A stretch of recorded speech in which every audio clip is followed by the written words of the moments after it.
Welcome to the Insomnia Project. Sit back, relax, maybe lie down, make yourself comfortable. Listen. We're going to have an episode where I have 26 minutes of light conversation that will hopefully allow you to just relax and enjoy your evening or your day or your afternoon, depending on when you're listening to this podcast. I am your host, Marco Timpano, and this is a solo episode. That's right. This is an episode where it's just going to be me and you on this podcast. Today I spent most of the day riding around on my scooter, and I was riding back and forth because I was in search of hardware for my new powder room faucet, sink faucet. So I was actually looking for the faucet that will go in our powder room. And what we're looking for is gold faucets and a gold lever for the toilet.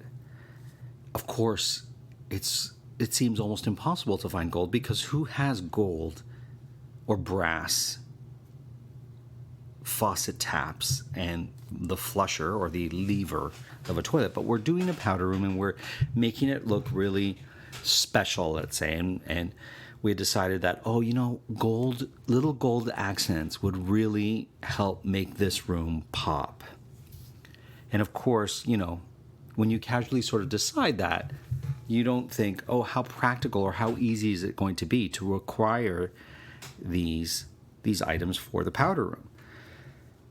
So today I spent the day driving to various kitchen and bath stores, and I was looking for gold color or brass faucet, and they were so expensive. So they were like, pure brass, and they were far above the budget that we want to spend in the powder room. So then I spoke with someone, and they said, you should really try the Habitat for Humanity stores, or the ReStores as they're called here. And I said, that's a great idea, because oftentimes people will return items or they'll donate items, and some of the items might be older. So if you get something from the 70s or 80s or even the 60s, perhaps they'll have gold faucet. And then you can take that hardware and put it with your new sink. So I was like, okay, I'm on a bit of a mission. So I went to this one place, and they didn't have it. And the salesperson was really lovely. And she was like, you should try one of these two stores and just call them and they'll let you know if they have one. And she had mentioned that these two stores generally will have things more in that vein. So I was like, this is great. This is leading me on a path. And it was a lovely day today. So it was like the sun was out and it was warm, but it wasn't blistering hot and there wasn't humidity. So it was a comfortable, lovely, sunny summer day. Perfect day for riding around on the scooter. So I called one place and they were like, I'm sorry, we don't carry any of that. I'm like, no problem. I'm glad you let me know. So I didn't, waste my day coming down. And then this other place said, yes, we do have that. And we do have it in golden color. And I said, wow. And she's like, we have a few. So I'm like, this is great. And then I was like, I should just go down. I shouldn't wait on it. So I packed up my gear and I said, I'll go. It'll take me a good 45 minutes and it's all across the city, but I'm going to do it. So I hopped on my scooter, went for a lovely drive. Once again, I went on one of my favorite streets, which is Bloor Street. And Bloor Street in Toronto is a long street and it stretches quite a bit. And, I love the Annex, which is this, bohemian sort of artsy, student-y area that is found on Bloor Street. I love Koreatown, and that's found on Bloor Street. And I was heading to Bloor Street West. So I was heading west to an area that has some really funky, cool shops on it as well. And I wasn't planning to get out and look at those shops, but even just driving by them and seeing them on a lovely day is such a lovely feeling. So I was like, all right, I'll go on this mission. And I went into this Habitat for Humanity store, and it was fantastic. It had just some fantastic things that people had donated. There was a champagne bucket, an old champagne bucket. It was $40. And I was like, this is such a stunning looking piece that would just look great on a shelf, or if you used it for champagne, it just looked like a great solid piece. It wasn't what I was looking for, and I didn't want to pack it on my scooter because I was on a mission. And I went to go look, and then I found the faucets that the person who I'd phoned had told me about, and they were bathtub faucets in antique brass. So, antique brass has that sort of golden brown look, and I was looking more for a bright gold look. So I was like, all right, it's not here. It's fine. It was a lovely day. Explore the store. So I was like, all right, I'll go in this Habitat for Humanity store and see what they have. And, as I said, I had noticed that cool champagne bucket, and then I noticed an old piano, and it was really kind of neat. And then I noticed a one of those old Singer pedestal sewing machines, and they were selling it for $200. And I thought, oh wow, what a cool, interesting piece. And I remember my grandmother had one of those, and it was like hers. I remember it being even older, that you would use the pedal with your feet going back and forth to make the actual sewing machine work. And I always wondered what happened to that, because I so remember it and I so associate it with my grandmother that I wish I had had it in my possession, but who knows what happened to it. And I was like, okay, so that's what they're worth, about $200 it seemed, at least at the restore.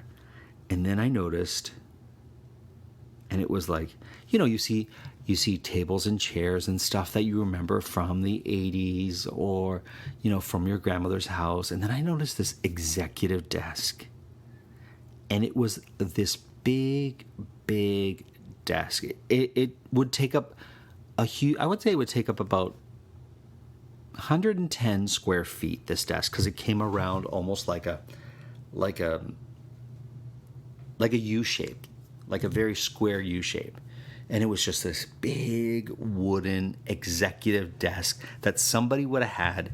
It almost seemed like something that would be placed in the White House, or in a old style big executive, I don't know, like a throwback anyways. You could see like an executive of a movie studio from the 40s would have this kind of a desk. And I was like, what a great piece. But nobody could put that in their home office, that's for sure. And even their office, it would take up so much space that you would have to be someone who required a desk that big. But it was fascinating. It was almost like being in a contemporary museum. And, there was so many different pieces there that I could just go on and on about it. But, what a great day. What a great way to spend your day. In search of golden faucets. The quest of golden faucets, if you will. That was my day. And, there's a few things that I like to do when I get a chance, depending on how busy my day is. And there's an app that I use. It's called Voxer. And I'll often Voxer friends of mine. And Voxer is like a WhatsApp where you can sort of send a brief message up to 15 minutes to your friend, and your friend will pick up that message whenever they can. So it's a great tool to communicate with people who live in great distances from you. So I have a friend in Los Angeles, and oftentimes I will sort of tell him about my day or what's going on during my day. And because of the time difference, it will be really, really early in the morning for him. And by the time he listens to my message, he's heading to work, and half my day is gone by, but he'll have listened to the beginning part of my day, to which he'll often, on his drive to work, respond or tell me what's going on with his day. And I'll pick it up either later on in the day while he's at work, and I'll sort of cap it up by saying, this is the results of what I was concerned about, or this is what happened with the meeting I was going to have that day. And it's such a great tool. We have such great tools of communication these days. And those kind of apps where you can sort of hear the person's voice. So it's not an email or a text, but it's this sort of moment in time that's frozen and sent to a buddy or a friend or family member of yours through one of these apps that you can then later go back and listen to. And you can listen to it whenever you want, but you know that there's that message waiting from wherever in the world. And it's a part of my day that I always look forward to. So I'll listen, and sometimes you'll just be talking, and Sometimes what will happen too is you'll forget that you've pressed the button or something's happened, and so you'll talk for a good 10 minutes before you realize it hasn't been recording, and then you'll have to sort of give the gist of it so that you're not re-recording another 10 to 15 minute message because you've just spoken to yourself for no reason. But which isn't always a bad thing either. Sometimes you can address what's going on in your day by just talking aloud to yourself. I'm certainly just talking to a microphone myself right now for this episode, so I hope you're either nodding in agreement or nodding off at this point. I'm trying to think of other things that I'm in search of, because I feel like that quest for the faucet is sort of the theme that I want to explore on this episode. You know, I've had some quests in my life, quests to go see certain sites or attend certain events. I know that one of the quests I had was to attend a particular festival in New York that happens every September, and I was like, oh, I really want to go to that, but I was never in New York around that time. And then one year I happened to catch that festival, and it was such a great time. And I have a friend who lives in New York, and I was able to meet up with her, and we were able to explore the festival. And to be honest with you, the festival wasn't as great as I had imagined it was going to be.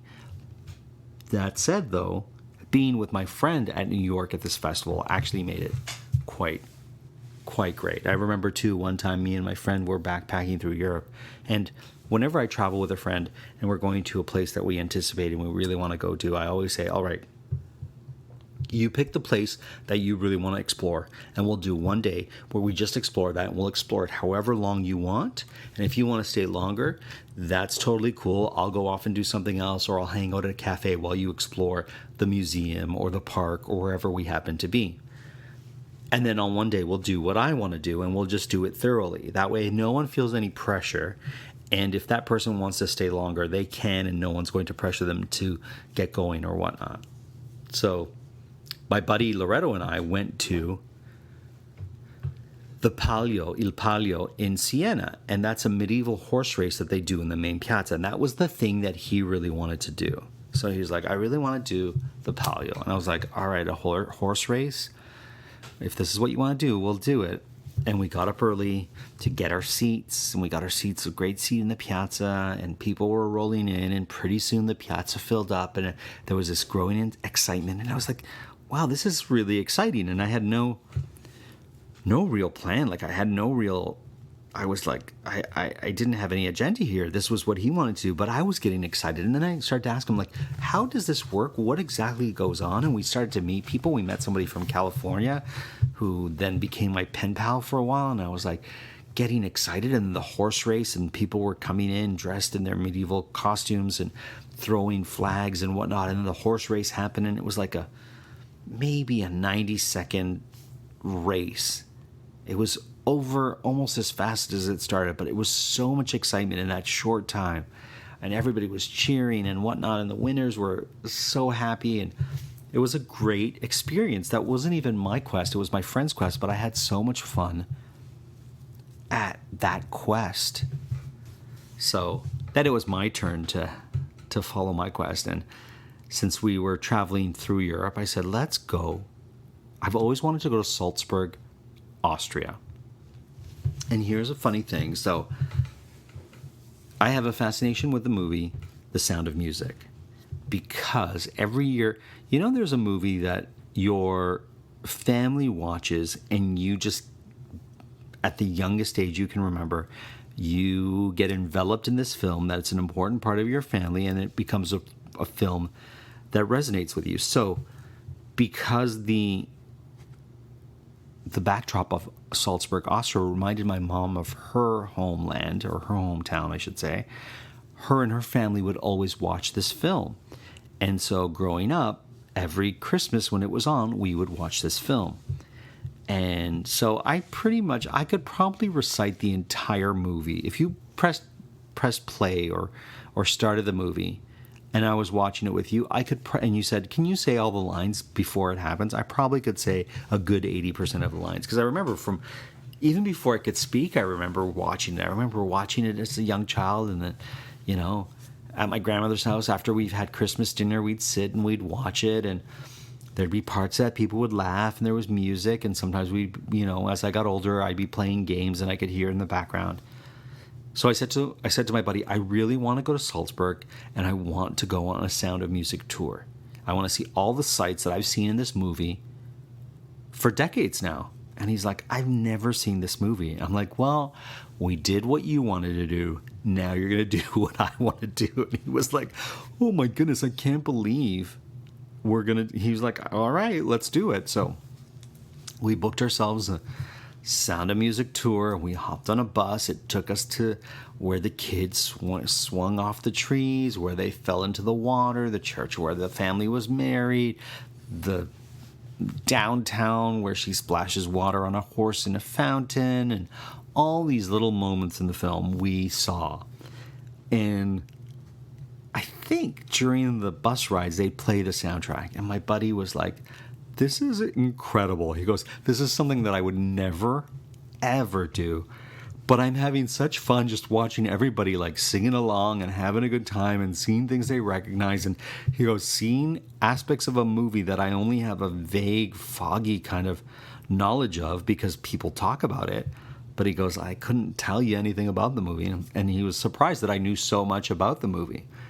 And so we did that for the day, and we had seen so much of Salzburg because of it. He goes, I feel like I got to know this city really well through the eyes of this film, and I'm so happy that I did it. So it was two sort of adventures that we had gone on for each other and really enjoyed it. And this happened also on a trip to California, where we landed in San Francisco and drove to Los Angeles. And along the way, one of the people we went with was like, I really want to go to Las Vegas. So we're like, we'll go to Las Vegas. So we went to Las Vegas, and we got to see Las Vegas, and he wanted to gamble. I think at the MGM was one of his things. So we all went gambling at the MGM, and then we did everybody else's. And I'm trying to think what mine was. Mine, I think, was, I think mine was to drive the bridges in San Francisco. So we did the Golden Gate Bridge and the Bay Bridge, if I'm not mistaken. Oh, please correct me if I got that wrong, our listeners from San Francisco. And then our other friend, she wanted to, when it escapes you. I don't remember, and I'm sure it'll come to me. But, these are some quests that I've been on. So I kind of talked about the top of my day and what I did for most of the day today, and then I talked about some other quests I've been on. I should talk about the latter part of my day, which is what happened just before I started recording. So right now, there's a Fringe festival going on in the city, and if you're not familiar with Fringe festivals, or if there's not one that's happening in your city or town, it's basically a festival where people put up various shows. So the Toronto Fringe Festival is such that these theaters throughout the city get reserved for these 10 days or 12 days. And if you get picked, you can do your show at a certain venue at various times so people can come see your show. And, people come into the city to see various shows. It's a great way to see quite a bit of theater, from comedy to drama to musical to kids shows. It's all there at this festival. And Edmonton Fringe Festival in Canada is huge, and the Edinburgh Fringe Festival in Scotland is the largest. And there'll be performers from all over who come to do shows here. Anyway, so I had to take my wife. She was going to see a show. She's at a show right now. She's seen a musical about Andy Warhol's life. So it's an Andy Warhol musical is what she's gone to see this evening. So I said, let's get on the scooter. It's been such a beautiful day, and I'll take you down. So I'm taking her down, and I'm on Bathurst Street. I know I've name dropped quite a few streets. Once again, this is one of my favorite streets to be on. I've always loved Bathurst, and not that it's a particularly lovely street, although it's charming in itself. But I love Bathurst Street because it was the first street when I first started driving at 16 from the burbs. It was the street I knew to take to get into the city. So I would always take Bathurst, because Bathurst would take me to where I would pick up the highway to get back home, and I could get off at Bathurst and just take it to get downtown. So for me, it's very nostalgic.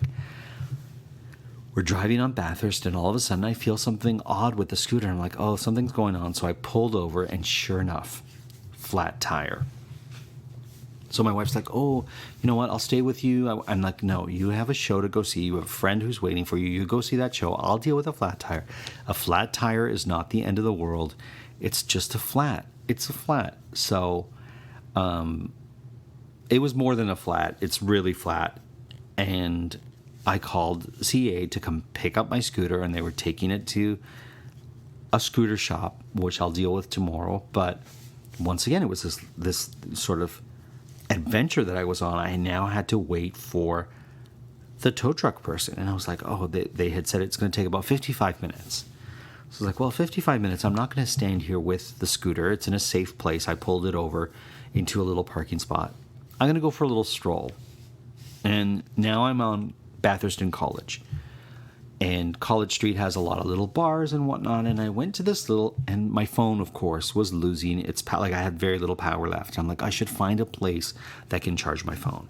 So I found this place, and it's called Snakes and Lattes. And it's basically one of these places where it's a bar or a cafe where they've got all different kinds of board games and different kinds of games, from Jenga to Catan type games to loud games to quiet games. And you go there and you pay a certain amount, and you can pick any game off the shelf, and you play with your friends while you drink coffees or beers, and you have a good time, and you pay for however long you're there. So I walked into that place, and I'm like, hey there, I need to charge my phone. And I just thought, of all the places that I could find, most likely because it's a gaming place, they certainly must have forms of technology, and they'd probably be able to help.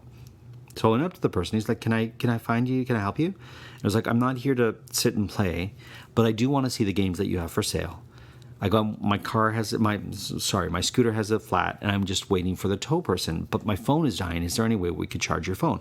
And once again, this person was really lovely and was like, yeah, let me see what I can do. And he went to the bar, and I think he removed the charger from their tablets where they sort of key in the drinks you want, and he charged my phone. And I knew I had a good 20 to 25 minutes in that store. So I was looking at various games, board games and various games, and thinking, oh, could I play this with my niece and nephew?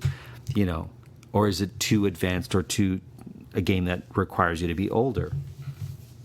And then a few moments later, he said, sir, your phone is ringing. I said, oh, thank you. And I picked it up, and sure enough, it was the tow company saying that somebody was going to be there in 5 minutes. I said, thank you so much. And it charged my phone just the right amount. And so I went and met up with the tow truck person. This really sounds like a quest now at this point, the quest of my day. So the tow truck person comes, and he brings, so I've got a scooter. He brings the largest flatbed truck one could ever hope to have come. And I was like, you've brought this for my scooter? And he's like, yeah, when I get a call, I just go for wherever the call is. I'm like, you could put 3 cars on this flatbed. And he's like, I know, but I'm going to take your scooter. So I was like, okay, he's taking my scooter. And I'm like, I live around the corner. Do you need me to go with you to this shop that's closed? He's like, I know the shop. I'm like, I just don't know where you're going to put my scooter. I don't know where. He goes, don't worry about it.